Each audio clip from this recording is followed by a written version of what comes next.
આનો અખૂટ વારસો મળ્યો છે। આજે આ ધામમાં શ્રી નગા લખાના ઠાકર મંદિરની પુનઃ પ્રાણ પ્રતિષ્ઠા આ પણ એક રૂડો અવસર છે આપણે ત્યાં। અને ગયા એક અઠવાડિયાથી જાણે રમઝટ મંડી છે અને સમાજનો જે ઉત્સાહ ઉમંગ, ચારે તરફ વાહવાહી સાંભળું છું હું તો મનમાં એમ થાય કે મારા જેવા વ્યક્તિ તો તમારી વચ્ચે અત્યારે પહોંચી જવું પડે, પણ પાર્લામેન્ટ ચાલે છે ને કામો એટલા બધા હોય એટલે હવે નીકળી શકાતું ના હોય।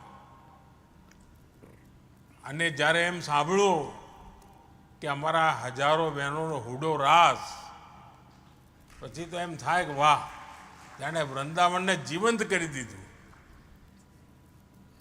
આસ્થા